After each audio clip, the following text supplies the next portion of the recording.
Hello and welcome to the Constitutional Prevention. I'm Knox, the moderator.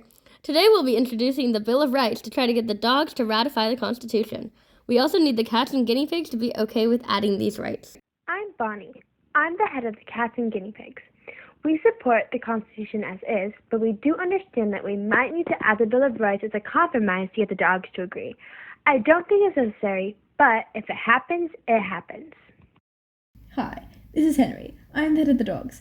We think that the Bill of Rights should be added to the Constitution to keep the central government from having too much power. This will also secure our rights, which makes us feel more on board with the plan. I feel like what we want to add is reasonable, so the guinea pigs and cats should agree with a lot of it. Okay, the First Amendment would be freedom of speech, religion, press, petition, and assembly. Do you like this idea? Let's go to the cats and guinea pigs. I don't see how this could be an issue. Agree. Alrighty then. Dogs, what do you think? I don't personally like the idea. Most of these fools get basic rights. I don't think anyone deserves them. However, the rest of the dogs are very much okay with it. So as their representatives, I'm forced to agree. Freedom is freedom, I guess. That was easy. The next amendment we are thinking of adding is the right to bear arms. Let's start with the guinea pigs and cats' opinion. We have one issue with this new amendment. What happens when animals go around shooting each other right and left? We already have animals using their claws and teeth for the wrong reasons. We don't need more weapons to worry about. Okay, and the dogs? Yo, what up, dogs? Oh, and cats. Oh, and guinea pigs.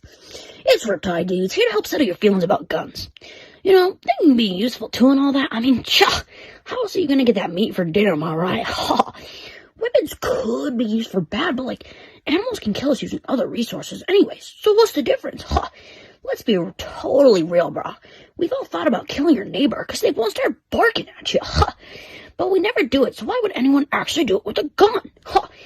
You know, we think the Second Amendment is totally tubular, my dudes. Okay then. Let's just get to our next amendment. The Third Amendment would ensure that the quartering of a soldier without the consent of the homeowner is banned. Let's see what the cats and guinea pigs have to say about this.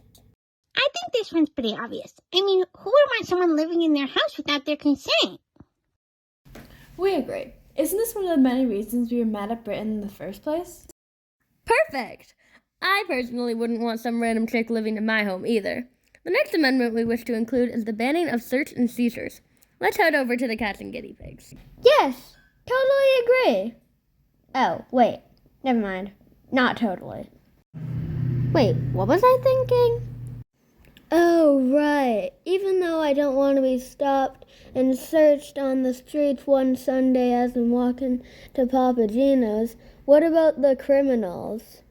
Personally, I don't really want potentially dangerous animals running free with weapons. There must be something we can do to fix this. Did that make sense? Yeah, that made sense.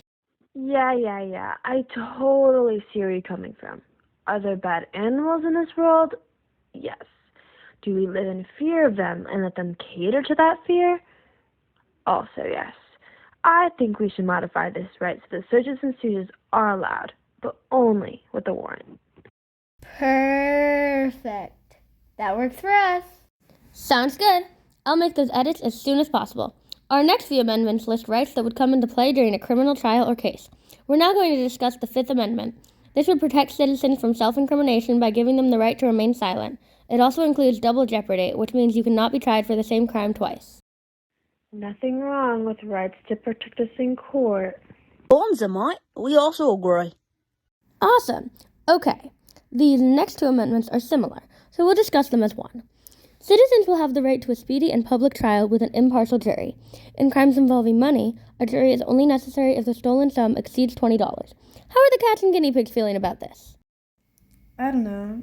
Sounds okay, I guess. I also don't really care that much, so whatever works. Amazing. Great. Fantastic. All of the above. Wow, that was easy. The Eighth Amendment makes sure of no excessive bails or fines and no cruel or unusual punishment. Let's head on over to the cats and the guinea pigs. Actually, I think... Oh, you said no unusual punishment? Oh, then you're right. Cats and guinea pigs agree. Yeah, that makes sense. I mean, who would want to be in more trouble than they should be? Perfect. Now let's talk about the last two amendments. The Ninth Amendment states that all rights belong to the people, not to the government. So citizens get the rights listed, but are not limited to them. The 10th states that any right not listed belongs to the people and the states, not the federal government.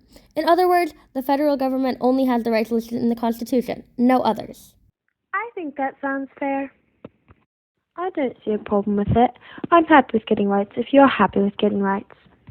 That settles that. That's all for the Bill of Rights, folks. Thank you, cats, guinea pigs, and dogs, for helping us make this compromise.